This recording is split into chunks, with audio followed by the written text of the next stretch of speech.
السلام عليكم، يا رب تكونوا بخير وأتم صحة. لو عندكم بقى منجاية كده وشوية لبن وكم معلقة نشا، فتعالوا اقول لكم ازاي تعملوا التحلية الروعة القمر اللي انتوا شايفينها دي. طعمها في منتهى الجمال، الشكل كده يخطف العين والقلب وكل حاجة. بجد لما تعملوها وتجربوها هتخطف كده ولادكم معاها خطف. طعمها حلو قوي وهتجربوها صدقوني هتعتمدوها يوميا ان انتوا تعملوها على طول. سهلة ومن غير وقفة وفرهدة كتير في المطبخ.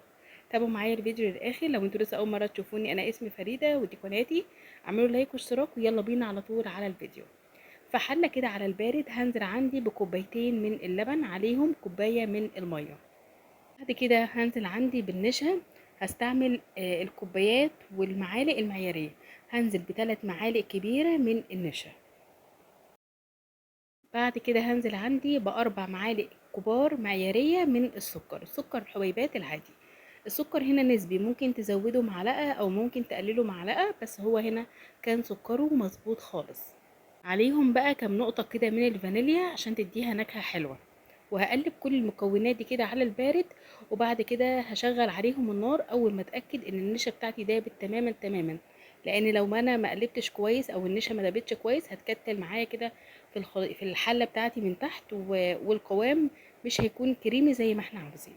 اما برفع النار بقى بستمر ان انا بقلب على طول. ما تسيبوهوش كده وتروحوا تعملوا حاجه عشان عاوزين القوام يكون كريمي. خلوا النار بتاعتكم تكون وسط عشان عاوزين النشا بتاعتنا تستوي. لان هي لو ما استوتش هيكون ليها اثر وطعمها هيكون ظاهر خالص في المهلبيه بتاعتنا. تمام يا جماعه، عاوزين نحولها من مهلبيه عاديه لحاجه كريميه كده طعمها حلو. ما يكونش فيها اي نشا خالص، بحيث اللي ياكلها هيحس ان هي دي مش معموله بنشا. استمروا بالتقليب عشان ما تكتلش وتعمل كتل كده صغيره من تحت. خلاص. اول لما بحس ان هي بدأت تغلي انا بهدي النار على الهادي خالص وبزود عندي معلقة كبيرة من الزبدة.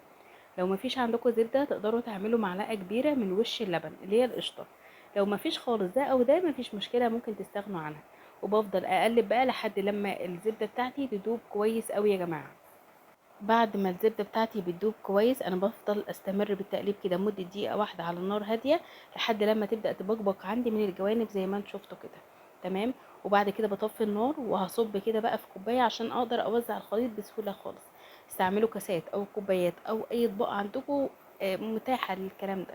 خلاص بحط كده الربع او النص الكمية اللي انتوا عاوزينها. انا هنا هعمل 6 بولات يا جماعة او 6 كاسات. خلاص كده. اول لما بحطه كده على صينيه وباخد الصينيه دي بحطها في التلاجة لحد لما يتماسك بقى براحته. وهنعمل بعد كده الطبقه التانية. في بوله هنا بقى عندي هنزل بباكت من جيلي المانجا. تمام. في انواع كتير قوي غير دريم، منها تقريبا نوع اسمه كروكس دايما متوفر. وفي منه كل النكهات. خلاص. هقول لكم برضو واحنا لسه جايين يعني في الطريق كده مع بعض هقول لكم ايه هو البديل للجيلي بتاع المانجا لو انتم ما لقيتوهوش. هنزل عليه بنص كوبايه من الميه السخنه المغليه عشان يدوب كويس قوي يا جماعه. الجيلي ما بيدوبش حلو الا في الميه السخنه المغليه.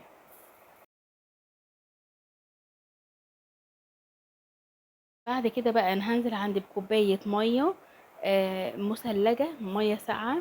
وهقلب بقى تاني. خلاص. وبعد ما اقلب كويس واتاكد ان كل حاجه دابت هسيب الخليط ده كده على جنب. ونشوف اللي بعد كده. انا كان عندي منجايه يا جماعه في الفريزر طلعتها. وطلعت يعني خليتها شلت منها القشر وشلت البذره وخليتها بالشكل اللي انتوا شايفينه ده. هنزل بيها في الخلاط. وعليها هنزل بمعلقتين او 3 كوبا صغيرين قصدي من السكر. وعليهم هنزل بنص كوبايه من الميه ساقعه او فتره عاديه خالص من الحنفيه. هضربهم كويس قوي لحد لما يكون القوام بتاعهم كريمي يا جماعه.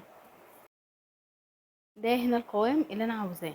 من غير بقى ما نصفي ونتعب نفسنا هننزل بيه على طول على الخليط اللي احنا حضرناه اللي هو خليط الجيلي مع الميه. تمام. وهنقلب كويس قوي يا جماعه. تمام ما تقلقوش. عارفه ان المانجا هيكون فيها شعر بس كل ده مش هيكون ليه اي اثر وبالعكس هيخلي طبقه الجيلي معاكم سميكه جدا. تمام كده. قلبوهم بقى كويس قوي مع بعض لحد لما تحسوا ان كلهم اندمجوا كده وقوامهم او الخليط كله بقى خليط واحد. بعد كده بطلع الكريمه بتاعتي او المهلبيه زي ما احنا متعودين ان احنا نقول. بطلعها من التلاجة بتكون عملت قشره كده من فوق بس كونوا حريصين شويه لان هي مش هتتماس يعني لسه مش هتكون وتماسكت بالشكل اللي احنا عاوزينه.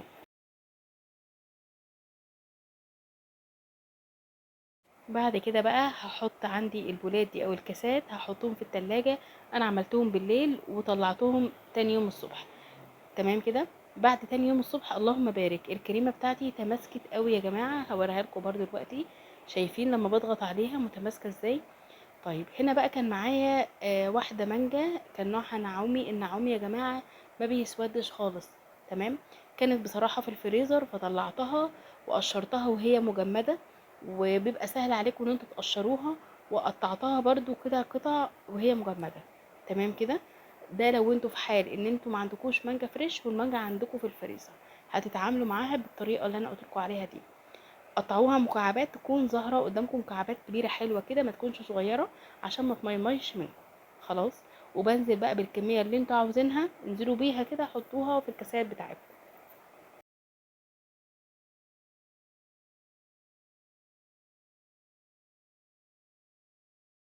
وعشان اعلي التست بقى شويه، جبت كام ورقه كده من النعناع، وهبدا احطهم كده في الجنب، اكسر بيه لون الكاس يا جماعه. بجد شكله حلو قوي يا جماعه، ويخطف العين كده. طعم بقى حكايه، الطعم ده لوحده حاجه تانية خالص، طعمه حلو قوي يا جماعه. المهلبيه او الكريمه بتاعتنا كريميه، انا مش عايزه اقول عليها مهلبيه عشان ما اظلمهاش، كريميه بطريقه ما تتخيلوهاش. طبقه الجيلي رهيبه. بجد حلوه قوي يا جماعه، وتماسكت اللهم بارك، حلوه خالص. الفيديو بتاعنا خلص، اتمنى من كل قلبي وصفة النهاردة تكون عجبتكم. لو وصلتوا لحد هنا ولسه ما اشتركتوش في القناة، ضروري لازم تشتركوا عشان يوصل لكم اشعار باي وصفة جديدة انا بعملها. اشوفكم ان شاء الله على خير في فيديو جديد. مع السلامة يا حلوين.